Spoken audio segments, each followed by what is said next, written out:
ಹುಟ್ಟುತ್ತಾರೆ. ಇನ್ನು ಕೆಲವರು ಆ ಗುರಿಗಾಗಿಯೇ ಜನ್ಮಿಸಿರುತ್ತಾರೆ.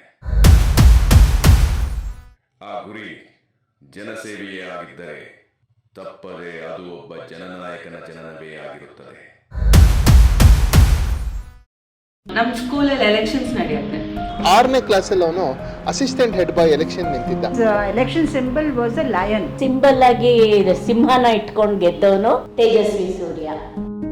ಹೆಡ್ ಬಾಯ್ ಎಲೆಕ್ಷನ್ಗೆ ಕಂಟೆಸ್ಟ್ ಮಾಡಿದ 10th ಅಲ್ಲಿ ಇದ್ದಾಗ. ಅಂಡ್ ಕ್ಯಾಂಪೇನಿಂಗ್ ಟೈಮಲ್ಲಿ with that confidence he told, I don't want your vote to make me head boy today, but I want all your votes when I stand for elections in the future for my country. Arvind ಬಂದು ನನಗೆ ಒಂದು photo ತೋರಿಸ. ಏನಂದ್ರೆ ನಮ್ಮ Tejasvi Surya happily ನನ್ನ ಸೀಟಲ್ಲಿ, ನನ್ನ head mistress ಚೇಂಬರಲ್ಲಿ ನನ್ನ ಸೀಟಲ್ಲಿ ಕೂತ್ಕೊಂಡು ಇಬ್ರು ಎಲ್ಲ ವಿಕ್ಟ್ರಿ ಸೈನ್ ತೋರಿಸ್ಕೊಂಡು ಫೋಟೋ ತೆಗೆಸ್ಕೊಂಡಿದ್ದಾರೆ. ನನಗೆ ಶಾಕ್ ಆಯಿತು. ಏನಕ್ಕೆ ಕೂತ್ಕೊಂಡೆ ಅಂದರೆ ಅದೊಂದು ಫೀಲ್ ಹೆಂಗಿರುತ್ತೆ, ಒಂದು ಇಂಪಾರ್ಟೆಂಟ್ ಚೇರಲ್ಲಿ ಕೂತ್ಕೊಂಡ್ರೆ ಆ ಫೀಲ್ ಹೆಂಗಿರುತ್ತೆ ಅಂತ ನೋಡೋಕ್ಕೆ ಕೂತ್ಕೊಂಡೆ. See Tejasvi, today you have sat in this chair. This is a very, very ordinary chair. That in time you will occupy the most important chair in the country. ಆಗ ಚೆನ್ನಾಗಿ ತಮಾಷೆ ಮಾಡಿದ್ವಿ ನಾವು, ಬಟ್ ನಾವು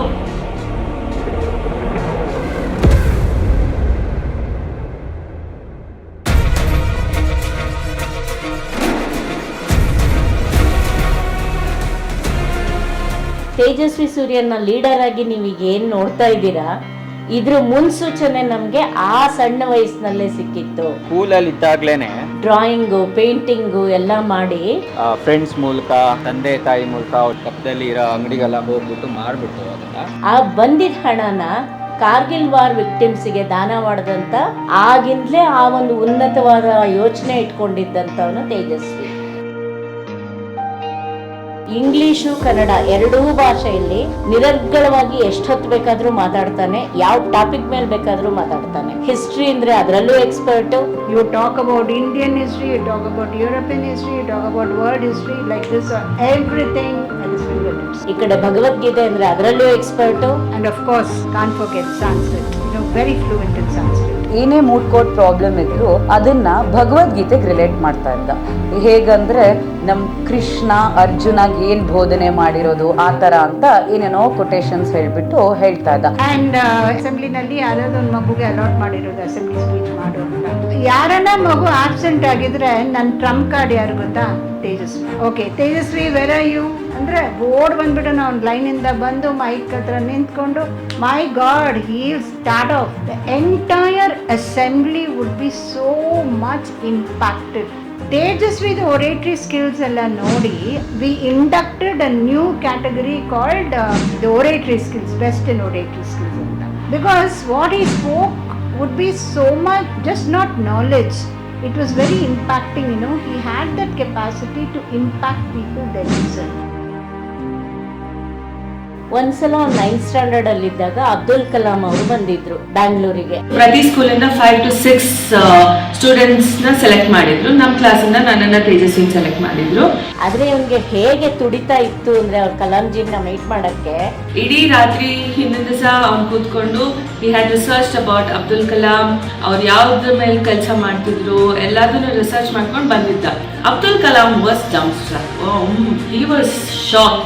He was like, ನಾನು ಮಾಡ್ತಿರೋ ಕೆಲಸನ at least it has reached one student and I'm so happy ಅಂತ ಹೇಳಿ. Then he explained the whole thing, but though half of the things I didn't understand, but he was that well prepared and always focused and always ready.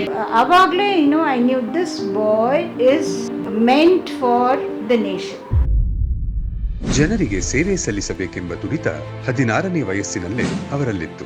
ಆ ಆಶಯದಿಂದಲೇ ಶುರುವಾದದ್ದು arise India foundation. ಸ್ವಾಮಿ ವಿವೇಕಾನಂದರ ವಿಚಾರಗಳಿಂದ ಪ್ರೇರಿತವಾದ ಈ ಸಂಸ್ಥೆಯು ಶಿಕ್ಷಣ ಕ್ಷೇತ್ರದಲ್ಲಿ ಹಲವಾರು ಕೆಲಸಗಳನ್ನ ಮಾಡಿದ್ದು, ವಲಸೆ ಕಾರ್ಮಿಕರ ಮಕ್ಕಳಿಗೆ ಶಿಕ್ಷಣದ ಮಹತ್ವವನ್ನ ತಿಳಿಸಲು ಹಲವಾರು ಯೋಜನೆಗಳನ್ನ ನಡೆಸಿತು. 10ನೇ ತರಗತಿಯಲ್ಲಿ ಉತ್ತೀರ್ಣರಾಗುತ್ತಿದ್ದಂತೆ ಕರ್ನಾಟಕದಾದ್ಯಂತ ವ್ಯಾಪಕವಾಗಿ ಪ್ರವಾಸ ಮಾಡಿ ವರ್ಷದಲ್ಲಿ 100ಕ್ಕೂ ಹೆಚ್ಚು ಭಾಷಣಗಳನ್ನ ನೀಡಿದರು. ಡಾಕ್ಟರ್ ಅಂಬೇಡ್ಕರ್ ಅವರಿಂದ ಪ್ರೇರಿತರಾಗಿ ಬೆಂಗಳೂರಿನಲ್ಲಿ ಕಾನೂನು ಕೋರ್ಸ್ಗೆ ಸೇರಿದ ಅವರು ರಾಷ್ಟ್ರದ ಒಳತಿಗಾಗಿ ಹೋರಾಡುವ ಹಂಬಲವನ್ನು ಹೊಂದಿದ್ದು ಅಖಿಲ ಭಾರತೀಯ ವಿದ್ಯಾರ್ಥಿ ಪರಿಷತ್ನಂತಹ ವೇದಿಕೆಯನ್ನು ಪಡೆದರು. ಆ ಸಂಘಟನೆಯ ಆದರ್ಶಗಳನ್ನ ಈಗಲೂ ಅವರಲ್ಲಿ ಇರಿಸಿಕೊಂಡಿದ್ದಾರೆ. ಭಾರತೀಯ ಜನತಾ ಯುವ ಮೋರ್ಚಾದ ರಾಷ್ಟ್ರೀಯ ಅಧ್ಯಕ್ಷರಾಗಿರುವ ಇವರು ಕರ್ನಾಟಕದಿಂದ ಆಯ್ಕೆಯಾದ ಮೊದಲ ಹಾಗೂ ಕಿರಿಯ ಅಧ್ಯಕ್ಷರಾಗಿರುವುದು ನಮ್ಮ ರಾಜ್ಯದ ಹೆಮ್ಮೆ. ಮಿಡ್ನೈಟ್ ಫ್ರೀಡಂ ರನ್ ಕೂಡ ಒಂದಾಗಿತ್ತು. 5,000 ಓಟಗಾರರನ್ನು ಒಳಗೊಂಡಿದ್ದ ಈ ಕಾರ್ಯಕ್ರಮದಲ್ಲಿ ಅಗಮ್ ಸಂಗೀತ ಪ್ರದರ್ಶನ ನೀಡಿದ್ದರು. ನಂತರ ಹಿಂದೂ ಕಾರ್ಯಕರ್ತರ ಹತ್ಯೆಯ ವಿರುದ್ಧ ಧ್ವನಿ ಎತ್ತಲು ಮಂಗಳೂರು ಚಲೋ ಎಂಬ ಕಾರ್ಯಕ್ರಮದಲ್ಲೂ ಪಾಲ್ಗೊಂಡರು. 2018ರ ಕರ್ನಾಟಕ ವಿಧಾನಸಭೆ ಚುನಾವಣೆಯ ಸಮಯದಲ್ಲಿ ಸೂರ್ಯ ಅವರು ಐಟಿ ಮತ್ತು ಸಂವಹನವನ್ನು ಸಹ ನೋಡಿಕೊಂಡು ಚುನಾವಣೆಯಲ್ಲಿ ಪ್ರಮುಖ ಪಾತ್ರವನ್ನು ವಹಿಸಿದರು. ಹಂತ ಹಂತವಾಗಿ ಮುನ್ನಡೆಯುತ್ತಿದ್ದ ಈ ವ್ಯಕ್ತಿಗೆ ದೊಡ್ಡ ಸವಾಲೊಂದು ಎದುರಾಗಿತ್ತು. ಆದರೆ ಸವಾಲುಗಳು ಇವರಿಗೆ ಹೊಸದೇನಾಗಿರಲಿಲ್ಲ.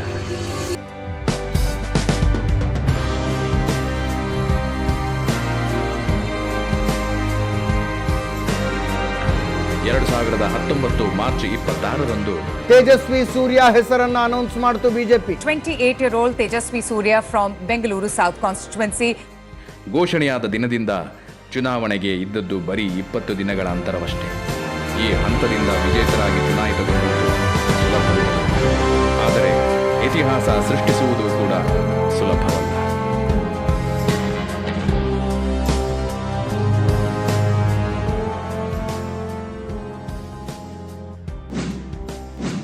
$3.3 ಲಕ್ಷ ಮತಗಳ ಅಂತರದಿಂದ ಸೋಲಿಸುವ ಮೂಲಕ ಐತಿಹಾಸಿಕ ಗೆಲುವು ಸಾಧಿಸಿದರು. ತೇಜಸ್ವಿ ಸೂರ್ಯ ಎಂಬ ಹೆಸರಿನವನಾದ ನಾನು ಲೋಕಸಭೆಯ ಸದಸ್ಯನಾಗಿ ಶ್ರದ್ಧಾಪೂರ್ವಕವಾಗಿ ನಿರ್ವಹಿಸುತ್ತೇನೆಂದು ದೇವರ ಹೆಸರಿನಲ್ಲಿ ಪ್ರಮಾಣ ಮಾಡುತ್ತೇನೆ. 2020ರಿಂದ ಭಾರತೀಯ ಜನತಾ ಪಕ್ಷದ ಯುವ ಘಟಕವಾದ ಭಾರತೀಯ ಜನತಾ ಯುವ ಮೋರ್ಚಾದ ರಾಷ್ಟ್ರೀಯ ಅಧ್ಯಕ್ಷರಾಗಿದ್ದಾರೆ ತೇಜಸ್ವಿ ಸೂರ್ಯ. ಜನರ ಸೇವೆ ಸಲ್ಲಿಸುವುದು ಬರೀ ಅವರ ಆಶಯವಲ್ಲದೆ ಲಾಯರ್ ಆಗಿ ಅದನ್ನು ವೃತ್ತಿ ಜೀವನಕ್ಕೂ ಅಳವಡಿಸಿಕೊಂಡು ಟ್ರಸ್ಟ್ ಲಾವನ್ನು ಸ್ಥಾಪಿಸಿದರು. ಇದು ಸಾರ್ವಜನಿಕ ಮತ್ತು ರಾಷ್ಟ್ರೀಯ ಪ್ರಾಮುಖ್ಯತೆಯ ವಿವಿಧ ವಿಷಯಗಳಲ್ಲಿ ತೊಡಗಿಕೊಂಡಿದೆ. ಬೆಂಗಳೂರಿನಿಂದ ಚುನಾಯಿತ ಪ್ರತಿನಿಧಿಯಾಗಿ ನಗರವನ್ನು ದೇಶದ ಅತಿ ದೊಡ್ಡ ಆರ್ಥಿಕ ಶಕ್ತಿಯಾಗಿ ತಾಂತ್ರಿಕ ಸೇವಾ ವಲಯದಲ್ಲಿ ಮುಂಚೂಣಿಗೆ ತರಬೇಕೆಂಬುದು ಗುರಿಯೂ ಆಗಿದೆ. ಸಾಧನೆಯ ಮೊದಲ ಹೆಜ್ಜೆ ಎಂದಿಗೂ ಕಟುವಾಗಿರುತ್ತದೆ. ವಿಧಿ ಸಾಧಕನ ಸಾಮರ್ಥ್ಯವ ಪ್ರಶ್ನಿಸುತ್ತದೆ. ಸಂಸದರ ಆಡಳಿತಾವಧಿ ಶುರುವಾಗುತ್ತಿದ್ದಂತೆ ಪ್ರಪಂಚವೇ ಎದುರು ನೋಡದಂಥ ಸಮಸ್ಯೆ ಎದುರಾಗಿತ್ತು. ರಾಜ್ಯದಲ್ಲಿ ಕೊರೋನಾ ದಿನೇ ದಿನೇ ಆತಂಕ ಸೃಷ್ಟಿಸ್ತಾ ಇದೆ. ಒಂದು ಕಡೆ ಕೊರೋನಾ, ಮತ್ತೊಂದು ಕಡೆ ರೂಪಾಂತರಿ ಹಾವಳಿ ಸೋಂಕಿತರ ಸಾವು ಪತ್ರಗುಟ್ಟುವಂತೆ ಮಾಡಿ ಕೊರೋನಾ ಎಂಬ ಮಹಾಮಾರಿ ಎಲ್ಲೆಡೆ ಬಿರುಗಾಳಿಯಂತೆ ವ್ಯಾಪಿಸಿ ಜನರು ಸಾವು ನೋವಿನ ನಡುವೆ ಹೋರಾಡುವಂತಾಗಿತ್ತು. ಆಸ್ಪತ್ರೆಯಲ್ಲಿ ಸೋಂಕಿತರ ಸಂಖ್ಯೆ ಹೆಚ್ಚಾದಂತೆ ಬೆಡ್ ಮತ್ತು ಆಕ್ಸಿಜನ್ನ ಕೊರತೆ ಕೂಡ ಹೆಚ್ಚಾಯಿತು. ಜನರು ಆತಂಕಕ್ಕೆ ಒಳಗಾಗಿದ್ದ ಆ ಸಮಯವನ್ನೇ ಲಾಭವಾಗಿಟ್ಟುಕೊಂಡ ಕೆಲ ದುಷ್ಕರ್ಮಿಗಳು ಅಕ್ರಮ ಬೆಡ್ ದಂಧೆ ಶುರು ಮಾಡಿ ಜನರನ್ನ ಲೂಟಿ ಮಾಡುತ್ತಿದ್ದರು. ಇನ್ನೇನು ಸಾವುಗಳ ಎಣಿಕೆ ಹೆಚ್ಚಾಗುತ್ತದೆ ಎನ್ನುವಷ್ಟರಲ್ಲಿ ವಲ್ಚರ್ಸ್ಗಳು ಇವರೆಲ್ಲರೂ ರಾತ್ರಿ 2 ಗಂಟೆ 3 ಗಂಟೆ ತನಕ ಜನ ಫೋನ್ ಮಾಡಿ ಒಂದು ಆಂಬ್ಯುಲೆನ್ಸ್ ವ್ಯವಸ್ಥೆ ಮಾಡಿಸಿ, ಬೆಡ್ ವ್ಯವಸ್ಥೆ ಮಾಡಿಸಿ ಅಂತ ಕೇಳ್ತಾರೆ.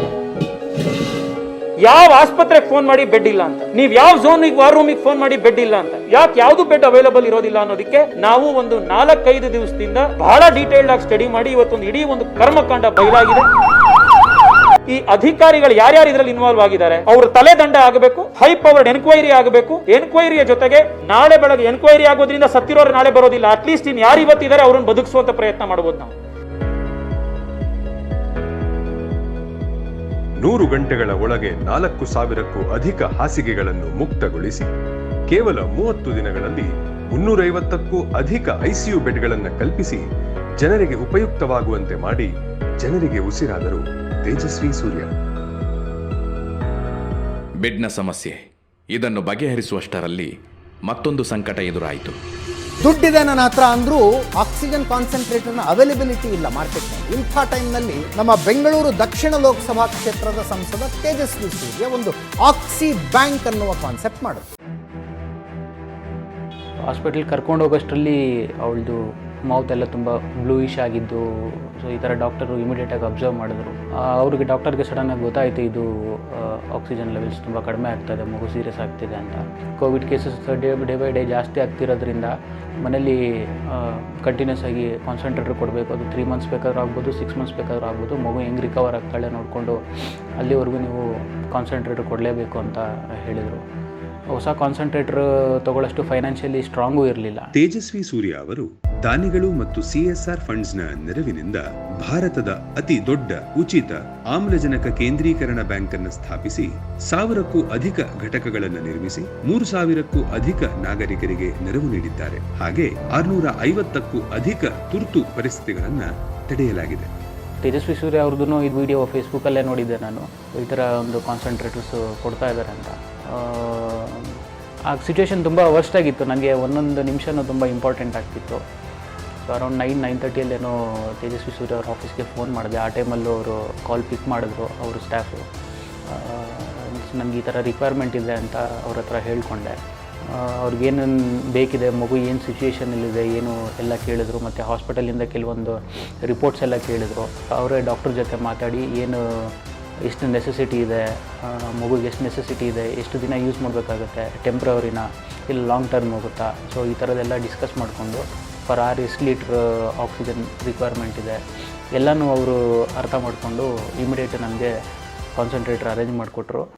ಲಸಿಕೆ ಬಿಡುಗಡೆಯ ಮೊದಲ ವಾರದಲ್ಲಿ 30,000 ಡೋಸ್ಗಳನ್ನು ಕರೋನಾ ಫ್ರಂಟ್ಲೈನ್ ವಾರಿಯರ್ಸ್ಗೆ ನೀಡಲಾಯಿತು ಮತ್ತು 27.68 ಲಕ್ಷ ನಾಗರಿಕರಿಗೆ ತ್ವರಿತವಾಗಿ ಲಸಿಕೆ ಕೊಡಿಸುವಲ್ಲಿ ಯಶಸ್ವಿಯಾದರು ತೇಜಸ್ವಿ. ಸರ್, ಸಾಹುಕಾರ್ಗೆ ಪ್ರೈವೇಟ್ ಹಾಸ್ಪಿಟಲ್ ಇದೆ ಸರ್, ಬಡವ್ರಿಗೆ ಏನ್ ಮಾಡ್ಬೇಕು ಸರ್? ಗೌರ್ಮೆಂಟ್ ಹಾಸ್ಪಿಟಲ್ ಗತಿ. ಆ ಗೌರ್ಮೆಂಟ್ ಹಾಸ್ಪಿಟಲ್ಗಳು ಸರಿ ಇಲ್ಲ ಅಲ್ಲ ಸರ್. ಎರಡನೇ ಒಂದು ಡಿಫಂಕ್ಟ್ ಆಸ್ಪತ್ರೆಯನ್ನ ನಮ್ಮ ತಂಡ ಐಡೆಂಟಿಫೈ ಮಾಡಿದೆ. ಸಂಪೂರ್ಣ ಪರಿಹಾರ ಒದಗಿಸಬೇಕಾದರೆ ಮೊದಲು ಸಮಸ್ಯೆಯ ಮೂಲವನ್ನ ಸರಿಪಡಿಸಬೇಕಾಗುತ್ತದೆ. ಕೋವಿಡ್-19 ತಡೆಗೆ ಎಲ್ಲಾ ರೀತಿಯ ಕ್ರಮಗಳನ್ನ ಕೈಗೊಂಡ ಸಂಸದರು ಅದನ್ನು ಸಂಪೂರ್ಣವಾಗಿ ಮಟ್ಟ ಹಾಕಲು ಮುಂದಾದರು. ಸ್ಥಗಿತಗೊಂಡಿದ್ದ ಆಸ್ಪತ್ರೆಗಳ ಪುನರುಜ್ಜೀವನಗೊಳಿಸಿದರು. In about 7 days time, we have been able to revamp and start the hospital operations here.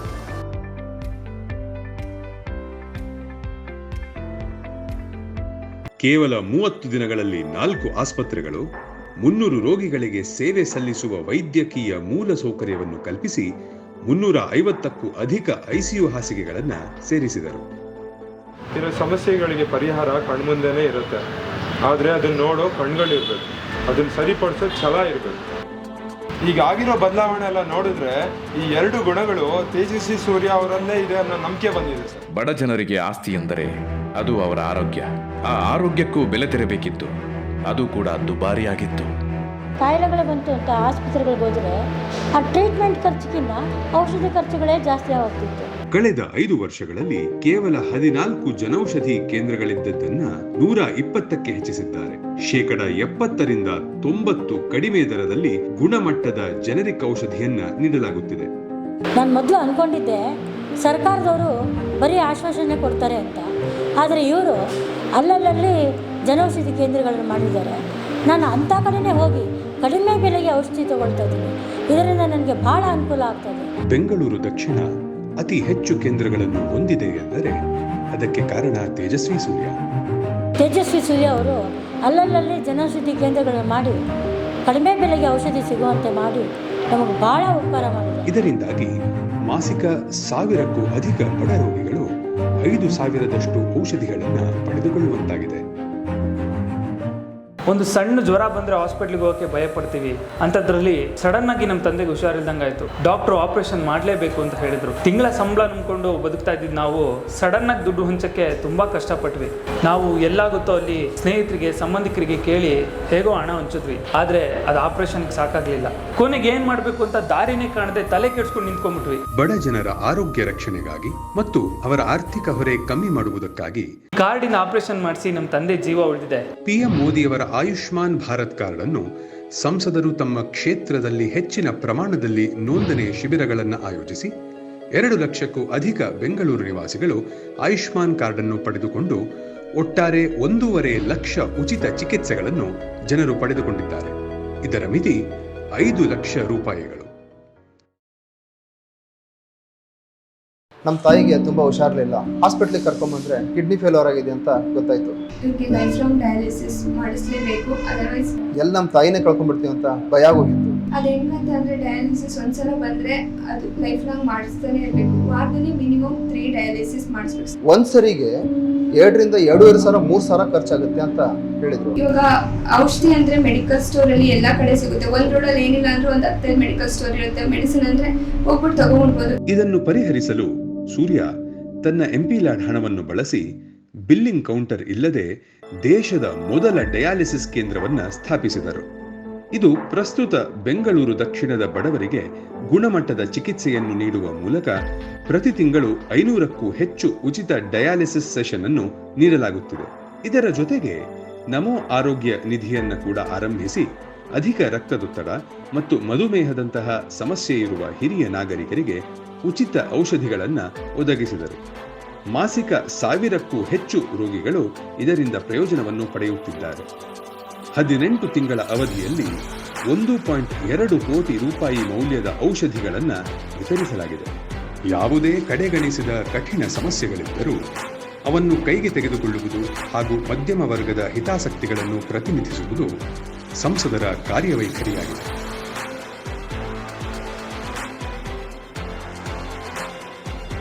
Namo dialysis ಸೆಂಟರ್ಗೆ ಕರ್ಕೊಂಡ್ಬಂದು ಡಯಾಲಿಸಿಸ್ ಮಾಡಿಸ್ತಾ ಇದ್ದೀನಿ. ಇವಾಗ ನಮ್ಮ ತಾಯಿ ಸುಧಾರಿಸ್ಕೊಂಡು ಆರಾಮಾಗಿದ್ದಾರೆ. ವಾರದಲ್ಲಿ 2 ರಿಂದ 3 ಸರಿ ನಮೋ ಡಯಾಲಿಸಿಸ್ ಸೆಂಟರ್ಗೆ ಕರ್ಕೊಂಡ್ಬಂದು ಫ್ರೀಯಾಗಿ ಡಯಾಲಿಸಿಸ್ ಮಾಡಿಸ್ತಾ ಇದ್ದೀನಿ. ನಾವು ನಿಜ ಇಷ್ಟು ದಿನ ಮಾಡಿರೋ ಉಪಕಾರ ನಾನು ಯಾವತ್ತೂ ಇಷ್ಟು ಮುಂದಾಳತ್ವ ವಹಿಸ್ಕೊಂಡು ದೇಶಗಳು ನಿಜವಾಗ್ಲೂ ಒಳ್ಳೆ ಕೆಲಸ ಮಾಡಿದ್ದಾರೆ.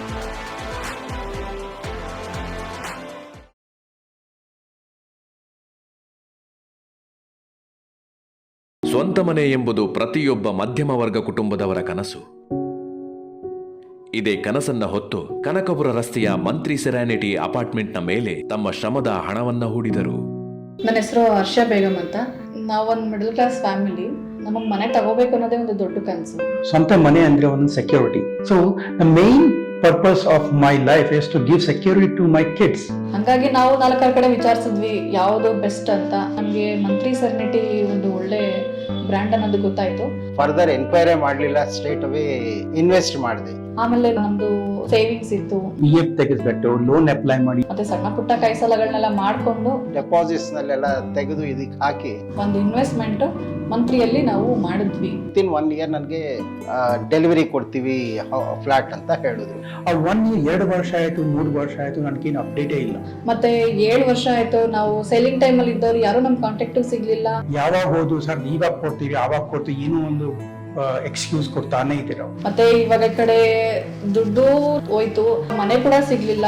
ಅದೆಲ್ಲ ಒಂಥರ ಮೆಂಟಲಿ ನಮ್ಗೆ ಪ್ರೆಷರ್ ಆಗ್ತಾ ಹೋಗ್ತು. ಬಟ್ 2018 ಅಲ್ಲಿ ಪಿರಮಲ್ ಫೈನಾನ್ಸ್ ಕಂಪ್ಲೀಟ್ ಸ್ಟಾಪ್ ಮಾಡಿದ್ರು.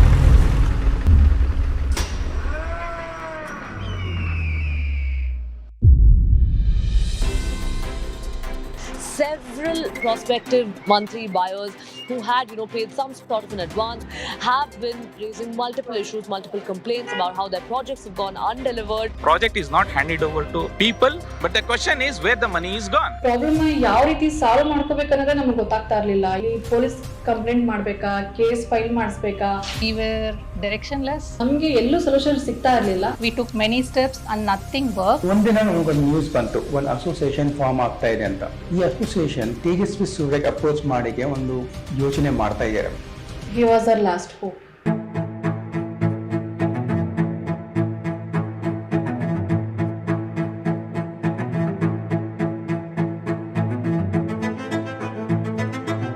I was not comfortable.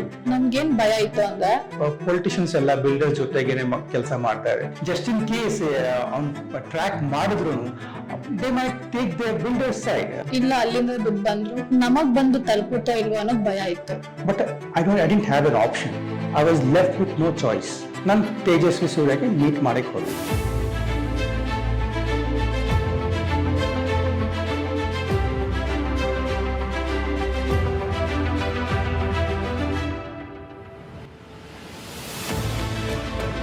So once I met him, ನನ್ನ ಇಂಪ್ರೆಷನ್ ಚೇಂಜ್ ಆಗಿದೆ. ನನ್ನ ಮೈಂಡ್ಸ್ ನಾನು ಇರಲಿಲ್ಲ ಪೊಲಿಟಿಷಿಯನ್ಸ್ ಬಗ್ಗೆ. He took a very bold step. For these incomplete projects, those projects will get funded for the last finishing stage. He continuously pursued it,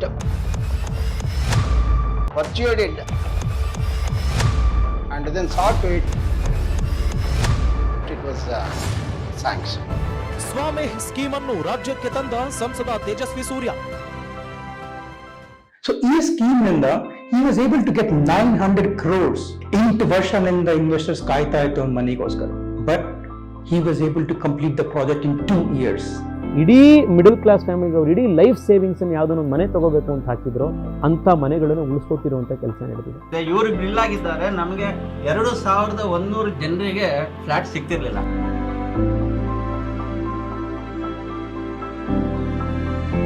My perception of a politician changed after meeting Tejasvi Surya.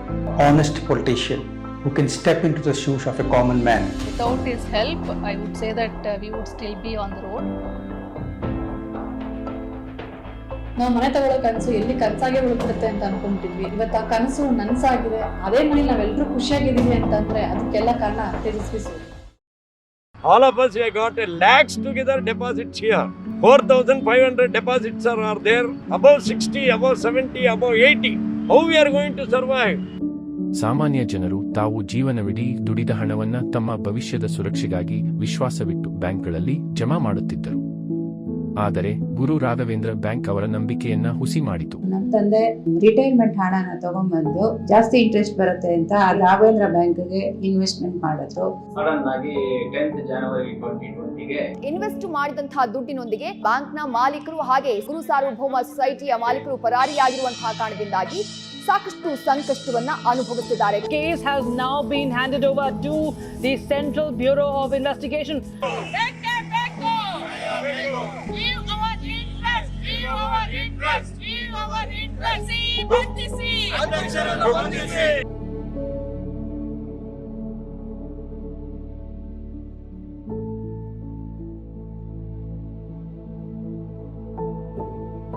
ನಮ್ಮ ತಂದೆ ಟಿವಿಗಳೆಲ್ಲ ನೋಡಿ retirement ಅಮೌಂಟೇ ಹೊಟ್ಟೋಯ್ತಲ್ಲ ಅಂತ ಕೊರಗಿ ಅವ್ರ mind upset ಆಗಿ admit ಮಾಡಿ ಹಣ ಕಳೆದುಕೊಂಡ ಗ್ರಾಹಕರಿಗೆ ದಿಕ್ಕೇ ತೋಚದಂತಾಗಿತ್ತು. ನಮ್ದು ಅಲ್ಪ ಸ್ವಲ್ಪ ಯೋಜನೆನ ರಿಟೈರ್ಡ್ ಪೀಪಲ್ಗಳು ತಂದು ಬಿಟ್ಕೊಂಡಿದ್ರಿ. ಇವರು ನಮ್ಗೆ ಬಹಳ ಮೋಸ ಮಾಡಿದ್ದಾರೆ.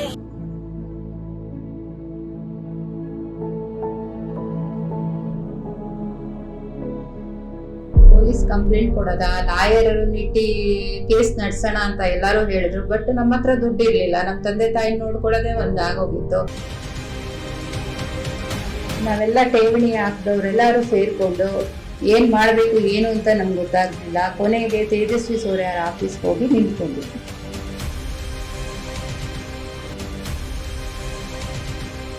ಅವ್ರ ತಾಳ್ಮೆಯಿಂದ ನಮ್ಮ ಕಷ್ಟಗಳನ್ನ ಕೇಳಿ ಸಮಸ್ಯೆ ಮೊದಲು ಅರ್ಥ ಮಾಡಿಕೊಂಡು ಗುರು ರಾಘವೇಂದ್ರ ಕೋಆಪರೇಟಿವ್ ಬ್ಯಾಂಕ್ನ ಸುಮಾರು 45,000 ಠೇವಣಿದಾರರ ಪರವಾಗಿ ಶುಕ್ರವಾರ ತೇಜಸ್ವಿ ಸೂರ್ಯ ವಾದ ಮಂಡಿಸಿದ್ದಾರೆ. ಕೋರ್ಟಲ್ಲಿ ಖುದ್ದಾಗಿ ಒಬ್ರು MP ಆಗಿದ್ರು ಸಹ ಒಬ್ಬ ಲಾಯರ್ ಆಗಿ ನಮ್ಮ ಪರ ನಮ್ಮ ಜೊತೆಯಲ್ಲೇ ನಿಂತು ಈ ಕೇಸ್ಗೋಸ್ಕರ ಹೋರಾಡಿ. Pursuant our conversation with the finance minister yesterday, today there is also a meeting that is currently going on in RBI with the depositors, with the authorities of the bank, and I can at this point assure all of you that the government will do everything in its capacity to protect the best interests of the depositors. ಇದರಿಂದಾಗಿ ಬೆಂಗಳೂರಿನ ಗುರು ರಾಘವೇಂದ್ರ ಬ್ಯಾಂಕ್ನ ಎಲ್ಲಾ ವಹಿವಾಟುಗಳನ್ನು ಸರ್ಕಾರ ನಿಷೇಧಿಸಿತು.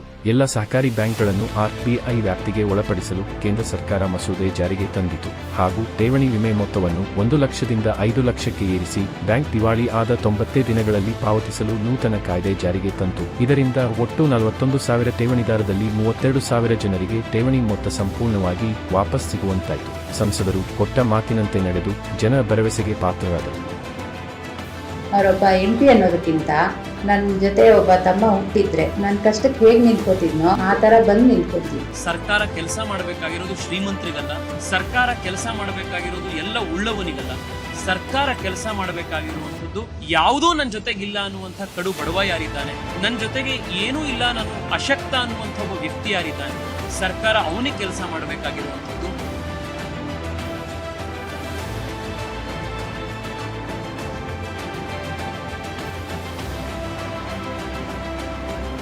ನಗರದ ತೊಂದರೆಗಳನ್ನು ಗುರುತಿಸಿ ಅವುಗಳನ್ನು ಬಗೆಹರಿಸುವ ನಿಟ್ಟಿನಲ್ಲಿರುವಾಗಲೇ ಮತ್ತೊಂದು ಪ್ರಮುಖ ಸಮಸ್ಯೆ ಕಂಡುಬರುತ್ತದೆ. ನಾನು ಸಿಲ್ಕ್ ಬೋರ್ಡ್ನಿಂದ KR ಪುರಂಗೆ ಡೈಲಿ ಟ್ರಾವೆಲ್ ಮಾಡಬೇಕು, ಅದು ಗಾಡಿಲೇ. ನಮ್ಮ ಕಷ್ಟ ಯಾರಿಗೂ ಬೇಡ. ಇದು ಕಷ್ಟ ತಡಿಲಾರ್ದೆ ಗೇರ್ ಗಾಡಿ ಕೊಟ್ಟು ಗೇರ್ಲೆಸ್ ಗಾಡಿ ತಗೊಂಡಿದ್ದೀನಿ. ಪ್ರತಿದಿನ ಸಾವಿರಾರು ಉದ್ಯೋಗಸ್ಥರಿಗೆ ಈ ಸಂಚಾರ ದಟ್ಟಣೆಯಿಂದಾಗಿ ಸಮಸ್ಯೆಯಾಗುತ್ತಿದ್ದು, ಅದನ್ನು ಬಗೆಹರಿಸಲು ಸಂಸದರು ಅನೇಕ ಕಾರ್ಯಕ್ರಮಗಳನ್ನು ಕೈಗೊಂಡು ಸಮಸ್ಯೆಯನ್ನು ಪರಿಹರಿಸುವಲ್ಲಿ ಯಶಸ್ವಿಯಾದರು. ಸೆಂಟ್ರಲ್ ಸಿಲ್ಕ್ ಬೋರ್ಡ್ನಿಂದ KR ಪುರ ಮತ್ತು ಬೆಂಗಳೂರು ಅಂತಾರಾಷ್ಟ್ರೀಯ ವಿಮಾನ ನಿಲ್ದಾಣಕ್ಕೆ ಸಂಪರ್ಕ ಕಲ್ಪಿಸುವ 58 ಕಿಲೋಮೀಟರ್ ಉದ್ದದ ಮೆಟ್ರೋದ 2A ಮತ್ತು 2B ಹಂತವು ಕಳೆದ 5 ವರ್ಷಗಳಲ್ಲಿ 14,788 ಕೋಟಿ ರೂಪಾಯಿ ವೆಚ್ಚದಲ್ಲಿ ಮಂಜೂರಾಗಿದ್ದು, 50%ಕ್ಕಿಂತ ಹೆಚ್ಚು ಸಿವಿಲ್ ಕಾಮಗಾರಿಗಳು ಈಗಾಗಲೇ ಪೂರ್ಣಗೊಂಡಿವೆ. 14 ನಿಲ್ದಾಣಗಳೊಂದಿಗೆ RV ರಸ್ತೆಯಿಂದ ಬೊಮ್ಮಸಂದ್ರದವರೆಗೆ 18.8 ಕಿಲೋಮೀಟರ್ ವ್ಯಾಪಿಸಿರುವ ಹಳದಿ ಮಾರ್ಗವು ಬೆಂಗಳೂರು ದಕ್ಷಿಣದ ಪ್ರಮುಖ IT, BT ಮತ್ತು ಕೈಗಾರಿಕಾ ಕಾರಿಡಾರ್ಗಳನ್ನು ಸಂಪರ್ಕಿಸುತ್ತದೆ. ನಗರದ ಸಾರಿಗೆ ಸೌಕರ್ಯಗಳಿಗೆ ಹಾಗೂ ಸಂಚಾರ ದಟ್ಟಣೆಯ ನಿವಾರಣೆಗೆ ಅತಿ ಹೆಚ್ಚು ಗಮನ ಹರಿಸಿ ಕಾರ್ಯನಿರ್ವಹಿಸುತ್ತಿದ್ದಾರೆ ತೇಜಸ್ವಿ ಸೂರ್ಯರವರ ಪರಿಶೀಲನೆಯ ನಂತರ ಮಧ್ಯಸ್ಥರನ್ನು ಒಟ್ಟುಗೂಡಿಸಿ ಪ್ರಮುಖ ಅಡಚಣೆಗಳನ್ನು ಪರಿಹರಿಸಲಾಯಿತು ಮತ್ತು ಹಳದಿ ಮಾರ್ಗವನ್ನ ಸಂಸದರು ಖುದ್ದಾಗಿ ಪರಿಶೀಲನೆ ನಡೆಸಿ ಅದರ ಪ್ರಮುಖ ಅಡಚಣೆಗಳನ್ನು ಪರಿಹರಿಸಿದರು. ಬೆಳಗ್ಗೆ ಅರ್ಲಿ ಮಾರ್ನಿಂಗು ಲಾಂಗ್ ಡ್ರೈವ್ ಬಿಟ್ಟಂಗೆ ಬಿಡ್ತೀನಿ, ಆದರೂ ಟೈಮ್ ಹೋಗಿ ರೀಚ್ ಆಗೋಕ್ಕಾಗಲ್ಲ. ಮ್ಯಾನೇಜರ್ ಅಂತೂ ಬಾಯಿಗೆ ಬಂದಂಗೆ ಉಗಿತಾನೆ. ಈ ಸೋಷಿಯಲ್ ಮೀಡಿಯಾದಲ್ಲಿ ಮೆಮ್ಸು ಟ್ರಾಲ್ಸ್ ಎಲ್ಲ ನೋಡ್ತಿರಲ್ಲ, ಯಾರ ಮೇಲೆ ಮಾಡಿರೋದು? ನಮ್ಮ ಮೇಲೇನೆ. ರಾಜ್ಯ ಸರ್ಕಾರದಿಂದ CMRS ಅನುಮತಿ ಬಂದ 2 ದಿನಗಳಲ್ಲಿ ಚಲ್ಲಘಟ್ಟದಿಂದ ಕೆಂಗೇರಿಯವರೆಗೆ ಮತ್ತು ಬೈಯಪ್ಪನಹಳ್ಳಿಯಿಂದ ಕಾಡುಗೋಡಿಯವರೆಗೆ ನೇರಳೆ ಮಾರ್ಗವನ್ನು ಕಾರ್ಯಗತಗೊಳಿಸಲಾಗಿದೆ. ತೇಜಸ್ವಿ ಅವರು ಸಿಲ್ಕ್ ಬೋರ್ಡ್ ಇಂದ KR ಪುರಂವರೆಗೂ ಮೆಟ್ರೋ ಇನಿಷಿಯೇಟ್ ಮಾಡಿದಾರಂತೆ. ಹಾಗಾದ್ರೆ ಏನಾದರೂ ಆಯ್ತು ಅಂತಂದ್ರೆ ನಮ್ಮಂಥವ್ರಿಗೆ ಗಾಡಿನ ಬಿಟ್ಟು AC ಅಲ್ಲಿ ಆರಾಮ್ಸಾಗಿ ಓಡಾಡಿ ಆಫೀಸಿಗೆ ಟೈಮ್ ರೀಚ್ ಆಗಿ ತೇಜಸ್ವಿ ಅವರ ಹೆಸರಲ್ಲಿ ನಾವು ಒಂದು ಐಕ್ ತಗೊಂಡ್ಬಿಡ್ತೀವಿ. ಇದು KR ಪುರಂ ಬಳಿ ಪೀಕ್ ಅವರ್ ದಟ್ಟಣೆಯನ್ನು ಕಡಿಮೆ ಮಾಡಿದ್ದು, ವಾಹನಗಳ ದಟ್ಟಣೆಯನ್ನು 20% ಕಡಿಮೆ ಮಾಡಿತು. ಸಬರ್ಬನ್ ರೈಲ್ 3 ದಶಕಗಳಿಂದ ಪೆಂಡಿಂಗ್ ಉಳಿದಿದ್ದು ಸ್ಯಾಂಕ್ಷನ್ ಆಗಿದೆ. ನಾವು ಮುಂದಿನ ಚುನಾವಣೆಗೆ ಹೋಗೋದಕ್ಕಿಂತ ಮುಂಚಿತವಾಗಿ ಸಬರ್ಬನ್ ರೈಲ್ ಬೆಂಗಳೂರಿನಲ್ಲಿ ಒಂದು ದೊಡ್ಡ ಮಟ್ಟದಲ್ಲಿ ಪ್ರಾರಂಭ ಆಗಿರುವಂಥದ್ದು ನಾವು ನೋಡ್ತಾ ಇರ್ತೀವಿ. ಅಂದ್ರೆ it will be operational in a big sense. So what is our Prime Minister's vision? Because Suburban is joining here, Metro is joining here. So that entire multimodal integration between Suburban, Mainline Railway and Metro should be done.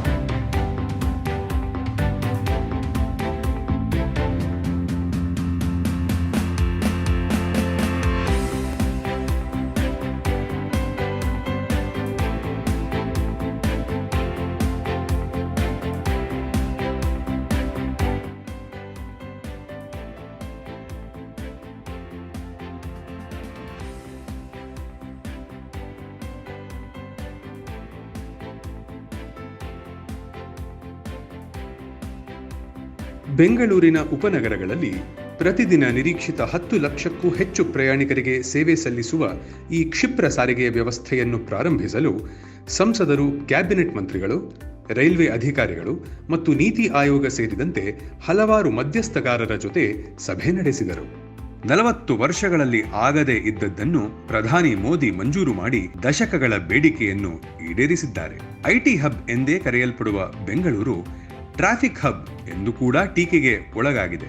Bharatmala ಪರಿಯೋಜನಾ ಅಡಿಯಲ್ಲಿ 15,000 ಕೋಟಿ ರೂಪಾಯಿಯ ವೆಚ್ಚದಲ್ಲಿ satellite town ring road ಅನ್ನು ಅಭಿವೃದ್ಧಿಪಡಿಸಲಾಗುತ್ತಿದೆ. Karnataka is one of the important state and Bangalore is very important as per the traffic jam is problem. The IT people all are facing crucial problem. So we are making satellite town ring road is being constructed under Bharatmala Pariyojana to decongest our garden city. ಬೆಂಗಳೂರಿನ ಉಪನಗರಗಳಾದ ಡಾಬಸ್ಪೇಟೆ, ದೊಡ್ಡಬಳ್ಳಾಪುರ, ದೇವನಹಳ್ಳಿ, ಸೂಲಿಬೆಲೆ, ಹೊಸಕೋಟೆ, ಸರ್ಜಾಪುರ, ಅತ್ತಿಬೆಲೆ, ಆನೇಕಲ್, ತಟ್ಟೆಕೆರೆ, ಕನಕಪುರ, ರಾಮನಗರ ಮತ್ತು ಮಾಗಡಿಗಳನ್ನು ಸಂಪರ್ಕಿಸುವಂಥ 4 ಮತ್ತು 6 ಲೇನ್ಗಳ 288 kilometre ಉದ್ದದ ಹೆದ್ದಾರಿ. ಇದರಿಂದಾಗಿ ಬೆಂಗಳೂರಿನಲ್ಲಿ ಸಂಚಾರ ದಟ್ಟಣೆಯು 30% ಕಡಿಮೆಯಾಗುವ ನಿರೀಕ್ಷೆ ಇದೆ. ನಗರದ ಸಂಚಾರ ದಟ್ಟಣೆ ನಿಯಂತ್ರಣದ ನಂತರ ಸಂಸದರ ಗಮನ ನಗರದ ಸುರಕ್ಷತೆಯ ಕಡೆ ಹರಿದಿತ್ತು. ಬೆಂಗಳೂರು ಮತ್ತು ರಾಜ್ಯದ ವಿವಿಧೆಡೆಗಳಲ್ಲಿ ಅಪರಾಧ ಕೃತ್ಯಗಳನ್ನು ಭೇದಿಸಲು ಕರ್ನಾಟಕಕ್ಕೆ ವಿಶೇಷವಾಗಿ NIA ಘಟಕ ಸ್ಥಾಪಿಸಲು ಮಾನ್ಯ ಗೃಹ ಸಚಿವರಾದ ಶ್ರೀ ಅಮಿತ್ ಶಾ ರವರಿಗೆ ಮನವಿ ಸಲ್ಲಿಸಿ ಎನ್ಐಎ ಅಗತ್ಯತೆ ಕುರಿತಾಗಿ ಒತ್ತಡ ಹಾಕಿದ್ದರಿಂದ ಬೆಂಗಳೂರಿನಲ್ಲಿ ರಾಷ್ಟ್ರೀಯ ತನಿಖಾ ದಳದ ಘಟಕ ಸ್ಥಾಪನೆಗೆ ಕೇಂದ್ರ ಸರ್ಕಾರವು ಅನುಮತಿ ನೀಡಿರುವುದು ಗಮನಾರ್ಹ ಸಂಗತಿ. जो आज मैं यहाँ आया हूँ तब प्रधानमंत्री जी ने बेंगलुरु के लिए ढेर सारे काम किए हैं. एनआईए का एक ऑफिस बेंगलुरु में खोला गया. हमारे एमपी साहब पीछे पड़ गए थे मगर अब खुल गया है. कठोरता के साथ पीएफआई पर बैन लगाया गया है. अब किसी की हिम्मत नहीं है कर्नाटक की शांति के अंदर खलल डालने. ಕೆಲವು ತಿಂಗಳ ಹಿಂದೆಯಷ್ಟೇ ಎನ್ಐಎ ಶಾಖೆಯು ಕೂಡ ತೆರೆದಿದೆ. Last 4.5 years, every time I met him, he would start saying US consulate. Bangalore has the youngest population in the country. It is the youngest city in the country with the largest number of millennials living here. Every time I encounter people, say at the airport in Delhi, airport in Bangalore, Chennai, wherever, one very big ask from people of Bangalore is that a city of the stature of Bangalore does not have the US consulate here. Tejasvi, this is a big charge coming in from you. You have of course been demanding for the US consulate since you became an MP. So he's been single-mindedly after me. I think at one stage to deflect him, I sent him to the American ambassador. And that was Ken Juster, I think. I said, go and tell him you have my support. 2020ರಲ್ಲಿ ಕೇಂದ್ರದ external affairs minister ಆಗಿರುವಂತಹ ಜೈಶಂಕರ್ ಅವರನ್ನ ನಾವು ಭೇಟಿಯಾಗಿ ಬೆಂಗಳೂರಿಗೆ ಈ ರಾಯಭಾರಿ ಕಚೇರಿಯನ್ನ ತೆಗೆದುಕೊಂಡು ಬರೋದ್ರ ಬಗ್ಗೆ ಅವರಿಗೆ ಪ್ರಸ್ತಾಪ ಮಾಡಿದ್ವಿ. I assure you, the next time I meet Mr. Blinken, I will hammer home that message with at least as much force as you have done. ಈ ಎಲ್ಲ ಪ್ರಯತ್ನಗಳ ಫಲವಾಗಿ आपकी जरूरतों को देखते हुए अहमदाबाद और बेंगलुरु में भी अमेरिका के नए कॉन्सुलेट खुलने जा रहे हैं. ಬೆಂಗಳೂರಿನಲ್ಲಿ ಬಹು ನಿರೀಕ್ಷಿತ ಅಮೆರಿಕ ರಾಯಭಾರಿ ಕಚೇರಿ ಬಗ್ಗೆ ಕೂಡ ಪ್ರಸ್ತಾಪ ಆಗಿದೆ. It's a big boost to people connect between the United States and India. We're now learning that the US is going to throw open 2 new consulates in Bengaluru and Ahmedabad, while India is going to be establishing a mission in Seattle. Having now got that approved in principle, I will now go back and remind Ambassador Garcetti that he needs to set up shop here fast.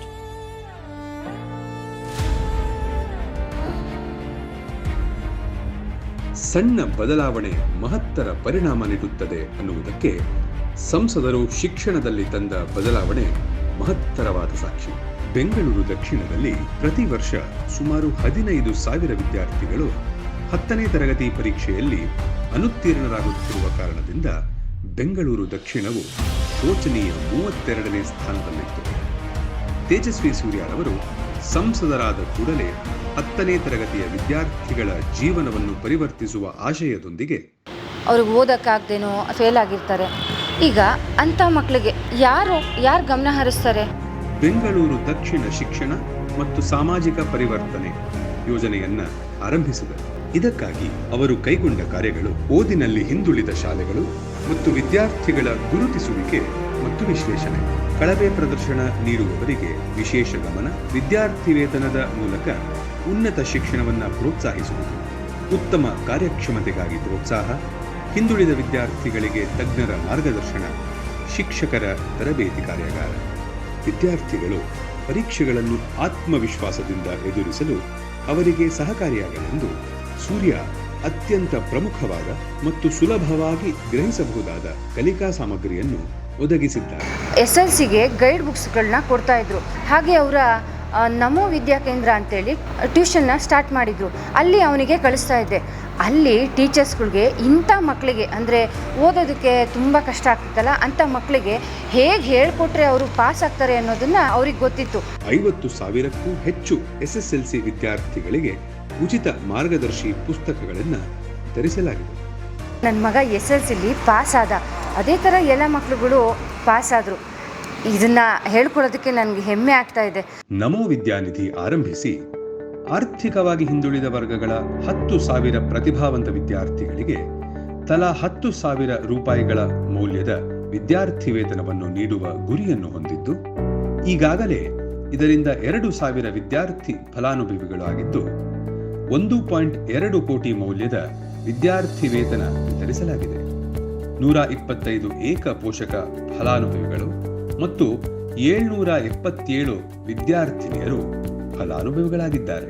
ಇದರ ಪರಿಣಾಮವಾಗಿ ಬೆಂಗಳೂರು ದಕ್ಷಿಣ ಕ್ಷೇತ್ರದ 12 ಶಾಲೆಗಳಲ್ಲಿ 2023ರ SSLC ಪರೀಕ್ಷೆಗಳಲ್ಲಿ ಉತ್ತೀರ್ಣರಾದ ವಿದ್ಯಾರ್ಥಿಗಳ ಪ್ರಮಾಣವು 25%ಗಿಂತ ಹೆಚ್ಚಾಗಿದೆ. ಹೇಗೆ ಜನರ ಕಷ್ಟಗಳಿಗೆ ತಕ್ಷಣವೇ ಪ್ರತಿಕ್ರಿಯಿಸುತ್ತಾರೋ ಹಾಗೆಯೇ ಸಂಸತ್ತಿನಲ್ಲೂ ಕೂಡ ತಮ್ಮ ಕರ್ತವ್ಯವನ್ನು ಪ್ರಾಮಾಣಿಕವಾಗಿ ನಿರ್ವಹಿಸುತ್ತಿದ್ದಾರೆ. ಸಂಸದರು ರಾಷ್ಟ್ರೀಯ, ಕ್ಷೇತ್ರದ ಮತ್ತು ಪಕ್ಷದ ಹಿತಾಸಕ್ತಿಗಳನ್ನು ಪ್ರತಿಪಾದಿಸುವ ದೃಷ್ಟಿಯಿಂದ ಎಲ್ಲಾ ಸಂಸತ್ ಅಧಿವೇಶನಗಳಲ್ಲಿ ಸಕ್ರಿಯವಾಗಿ ಭಾಗವಹಿಸುತ್ತಾರೆ. ಪ್ರಾದೇಶಿಕ ಗ್ರಾಮೀಣ ಬ್ಯಾಂಕ್ಗಳಲ್ಲಿನ ಉದ್ಯೋಗಾವಕಾಶವನ್ನು ಕನ್ನಡಿಗರಿಗೆ ನೀಡಬೇಕೆಂಬ ಮನವಿ ಸೂರ್ಯ ಮಾಡಿದರು. ಅವರ ಮನವಿಗೆ ಸ್ಪಂದಿಸಿದ ಕೇಂದ್ರ ಹಣಕಾಸು ಸಚಿವೆ ಶ್ರೀಮತಿ ನಿರ್ಮಲಾ ಸೀತಾರಾಮನ್ ಅವರು ಕನ್ನಡ ಸೇರಿದಂತೆ 13 ಪ್ರಾದೇಶಿಕ ಭಾಷೆಗಳಲ್ಲಿ RRB ಪರೀಕ್ಷೆಗಳನ್ನು ಪರಿಚಯಿಸಿದರು. ಜಗತ್ತು ನಿರೀಕ್ಷಿಸದಂತ ಯುದ್ಧವೊಂದು ಆರಂಭವಾಗಿದೆ. ಜೀವ ಕಳೆದುಕೊಳ್ಳುವ ಆತಂಕದಲ್ಲಿದ್ದ ನಮ್ಮವರ ರಕ್ಷಣೆಗೆ ಬಂದದ್ದೇ ವಂದೇ ಭಾರತ್ ಮಿಷನ್. ಇದರ ಮೂಲಕ 24 ದೇಶಗಳಲ್ಲಿ ಸಿಲುಕಿರುವ ಸುಮಾರು 1100 ಭಾರತೀಯರನ್ನು ಸ್ವದೇಶಕ್ಕೆ ಕರೆತಂದರು.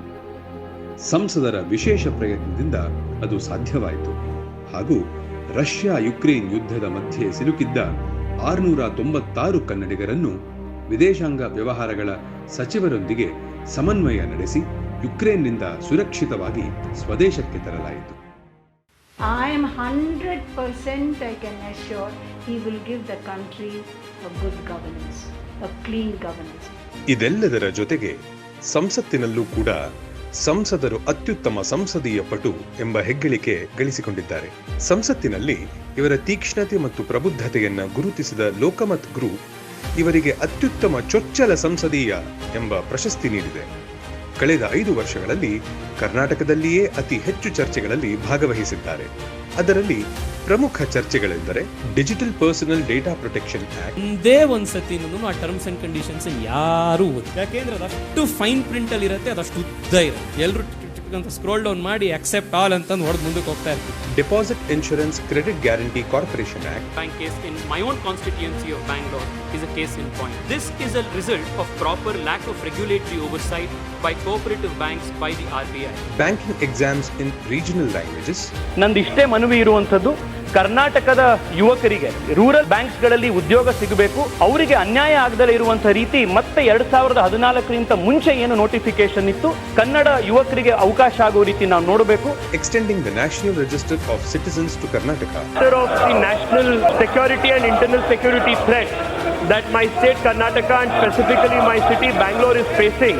ಭಾರತೀಯ ನ್ಯಾಯ ಸಂಹಿತ, which were enumerated in these Criminal Tribes Act, face severe humiliations both legally and socially. Many of the major castes of Hindu society, Ahir, Gujars, Lodhi, Chamar, Pasi, like this.